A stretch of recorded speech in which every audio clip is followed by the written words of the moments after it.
Do you need or want to improve your English speaking?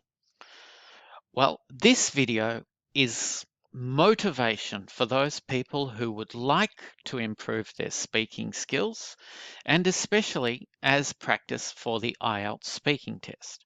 However, if you don't need to do the test, you can still use this as motivation. And you can still use this as a way to check your own improvement with your speaking skills. And if you don't need to do the test, save your money and don't do it. If you do need to do the test, then prepare very, very carefully and make sure that you save your money by getting the score you need the first time. So let's now look at how you should use this video. The first thing that you need to do is listen to the question carefully without reading the answers. Without reading the questions that I'll write down later. So you should pause the video and then you should answer the question. What we're trying to do here is not create perfect answers.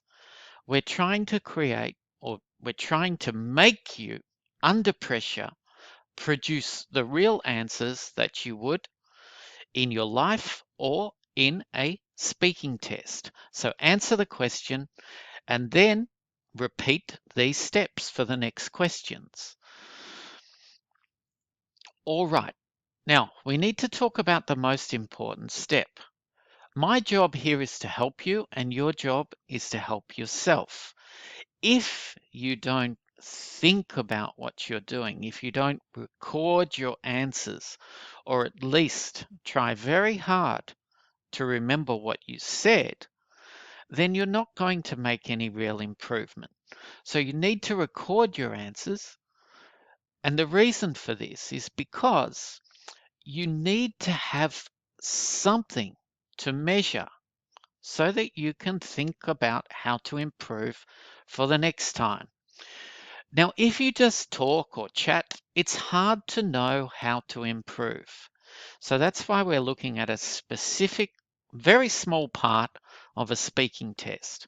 And we're trying to improve just this one set of questions. Now, you should practice this again after a set period of time. That could be 2 days, 5 days, or 1 week. But the idea is that you practice again and you must see some sort of improvement, or there's something wrong with your practice strategies. Okay, so you should be looking at all parts of your speaking, your pronunciation, how quickly can you answer, how complete are your answers. This is what we are trying to build.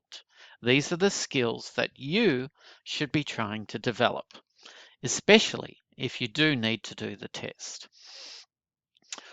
Okay, so remember, as I said, this is the key part of doing and using this video. So in the test, we are only looking at the very first testable section of the speaking test part 1. And one of the common questions here is, let's talk about your hometown or village. So if you come from a big city, like, I don't know, Paris, Shanghai, Mumbai, then that is your hometown. So remember, now we're going to start the test. Listen, pause, answer, and repeat the process. So let's talk about your hometown or village. What kind of place is it? What's the most interesting part of your town or village? What kind of jobs do the people in your town or village do? Would you say it's a good place to live? Why? Now, they are the 4 questions that we're looking at today. Hopefully, you paused the video and you recorded what you said yourself. And now you have something to practice and prepare for the next time you use these questions to do a practice speaking test by yourself. So now here are the questions, just in case there was something you didn't understand or you want to keep them for future reference. As I said, these are the common questions in the first part one of the speaking test. So let's talk about your hometown or village. What kind of place is it? What's the most interesting part of your town or village? What kind of jobs do the people in your town or village do? And finally, would you say it's a good place to live? Why? All right, so thank you. Now, remember, if you can see improvement in your speaking, then that will motivate you. It will help you to try and practice more and try harder. So that's what we're looking for. Record your voice and look for ways to improve. Thank you very much, and that's all from me for now.